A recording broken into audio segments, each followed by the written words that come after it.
Wacan oo wanaagsan dhammaantiin saaxiibayaal ku soo dhawaada barnaamijka wararkii ugu dambeeyay qodobada xilligan aan idiin hayo waxa ugu waaweyn wararkii ugu dambeeyay dowladda federaalk oo soo iibsatay 6 diyaaradood oo nooca JF-17 isla markaana si wadajir ah ay u soo saaraan dalalka Pakistan iyo Shiinaha iyo diyaaradahan oo ah kuba casri ah isla markaana wacdaro ka dhigay dagaalo waaweyn oo dunida ka dhacay haddaba dowladda federaalk oo muddooyinkii ugu dambeysay helaysay hub noocyadii ugu dambeeyay ayaan idiin soo gudbin doonaa waxay uga dhigan tahay arrinkan qodobada kale waxaa ka mid ah xog laga helay madaxweyne xasan sheekh oo wado ama u muuqdo mid guul muhiim ah ka gaaraya mucaaradka kadib markii xubnahaasi uu soo kala dhexgalay kala shaki aad u xoogan oo sababay in ay laba garab u kala qaybsamaan iyo shirkii oo weli xaalad halis ah wajahaya maxaa maanta dhacay maxaase la filaya warbixin ayaan idinkaga soo gudbin doonaa insha allah madaxweynaha maamulka koonfur galbeed cabdicasiis laftagareen oo baydhabo ku diyaarsaday ciidankii ugu badnaa ebed kadib markii dhowaan la tijaabiyey awoodiisa iyo laftagareen oo raba in uu doorasho isaga u gaar ah qabsado iyo baarlamaanka Soomaaliya oo meel gabagaba ah marsiinaya dhamaystirka wax ka beddelka dastuurka oo si weyn la isugu khilaafsan yahay qodobadaas aan ku faafahin doonaa barnaamijka insha Allah haddii way cusub tahay subscribe tan iga ilaabin sidoo kale muuqaalka minka aad daawanayso like ta ka ilaabin waad mahadsantihiin aynu ku horeyno dowladda federaalka Soomaaliya ayaa waxa ay soo iibsatay ilaa iyo 6 diyaaradood oo nooca dagaalka ah oo casri ah oo lagu magacaabo JF-17 oo ay si wadajir ah u soo saaraan ama ay u farsameeyaan dowladaha Pakistan iyo sidoo kale Shiinaha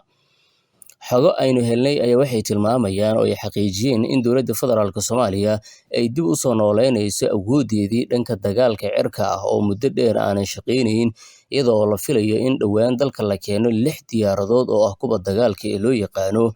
JF-17 ama JAF-17 oo laga soo iibiyo dalka Pakistan warar ay markaasi xaqiijiyeen falanqayaasha arrimaha difaaca iyo indhayaasha gobolka ayaa tilmaamaya in diyaaradahan ay haatan diyaar u yihiin in markaasi loo soo wareejiyo magaalada Muqdisho tallaabadan haddii ay hirgasho waxay noqon doontaa mid taariikhi ah oo muujinaysa weji cusub oo ku aadan dib u dhiska ciidanka cirka Soomaaliyeed kuwaas oo meesha ka baxay wixii ka dambeeyay burburkii dowladdii dhexe 1991kii ila wareedyo madax banaan ayaa waxa ay muujinayaan in diyaaradahan ay qayb ka yihiin wadahadalo xiriir ah oo suurtagal ka dhigaya in Soomaaliya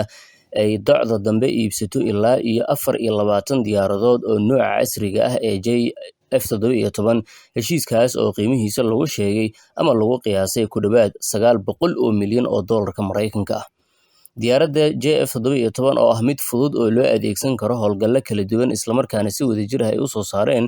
shirkadaha Pakistan iyo sidoo kale Shiinaha ayaa soo jiidatay indhaha dalal badan oo raadinayay diyaarado dagaal oo jaban balse awood sare leh dalalka hore u gatay ama xiiseynayay diyaaradahan waxaa ka mid ah Myanmar, Nigeria iyo Azerbaijan waxaana sidoo kale haystaa Bangladesh amaba waxaa xiiseynaya Bangladesh, Iraq, Liibiya iyo sidoo kale Suudaan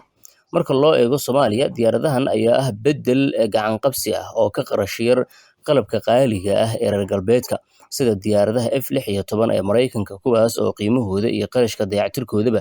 uu aad u sareeyo haddaba saaxiibayaal waxaa lagu soo waramayaa in dowladda Sacuudiga ay bixinayso qarashka diyaaradahan sidoo kale tan ay bixisay qarashka 6 diyaaradood ee hordhaca u ah 24 diyaaradood oo markaasi qorshuhu yahay in la soo iibiyo diyaaradahan ayaa waxay yihiin kuwa ka qayb galay dagaaladii casriga ahaa dagaaladii ugu dambeeyay ee casriga ahaa ee dunida ka dhaca kuwaas oo wacdaro markaasi muujiyay waxa laga xusi karaa dagaalkii Hindiya iyo Pakistan oo ay dalka Pakistan isticmaashay diyaaradahaas kuwaas oo wacdaro dhigay aadna u soo jiitay dunida waxa ay markaasi quusiyeen diyaarado reer galbeedka ay farsameeyeen oo ay ka mid yihiin diyaarado markaasi Faransiiska uu sameeyay haddaba Soomaaliya muddooyinkii dambe waxay uga dhigan tahay guul weyn oo taariikhi ah iyada oo ay helayso hub casri ah iyo sidoo kaleeto gaadiid dagaal iyo diyaarado dagaal oo casri ah kuwaas oo dalalka saaxiibka la ah Soomaaliya ay hadda aad iyo aad arintaas ugu deeqayeen aragtida hoose qaybta hoose ayaa nula wadaagaysa markana shirkii u dhaxeeyay dowladda Soomaaliya iyo golaha mustaqbalka Soomaaliya ayaa weli waxa uu wajahayaa xaalad aad iyo aad u adag kadib markii la soo wariyay isla mar ahaantaana la shaaciyay in maalintii labaad uu baaqday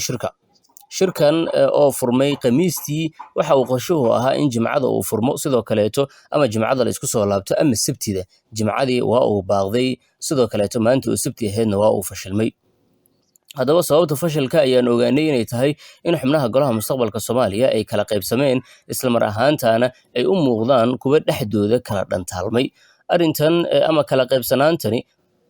waxay faa'iido weyn u tahay madaxweynaha jamhuuriyadda Xasan Sheekh, kaas oo u muuqanaya hadda mid guul ka gaaraya xubnaha siyaasiyiinta ee isu tegay golaha mustaqbalka la baxay.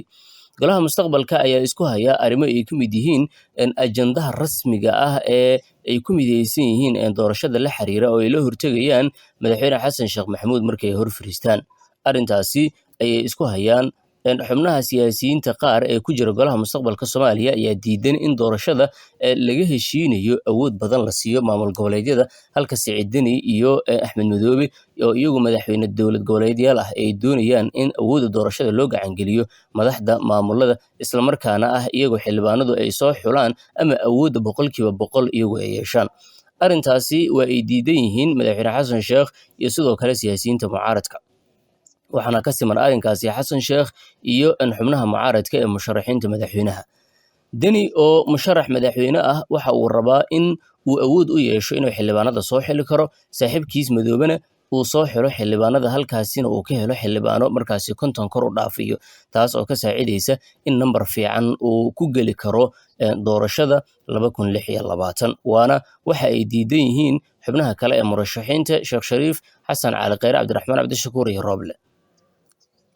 si kastaba ha noqotee, shirar ay saacadihii lasoo dhaafay yeesheen xubnaha golaha mustaqbalka Soomaaliya waxaana ay ku shireen Airport Hotel. Shirarkooda waxaa la sheegay inaysan weli wax natiijo ah ka soo bixin, laakiin ay mar kale isku soo laabanayaan ilaa iyo caawa, waxaana suurtagal noqon karaysa in ay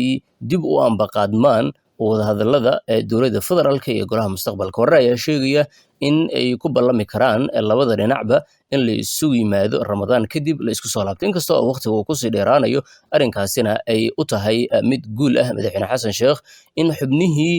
dagaalka kula jiray iyagii ay heshiin la'yihiin, isla markaana ajanda midaysan ee madaxweynaha ula hortegi la'yihiin si uu wax uga yiraahdo. Runtii madaxweyne Xasan Sheekh waxa uu ciyaaray dhinacyo kala duwan marka laga fiiriyo siyaasad cajiib ah oo uu markan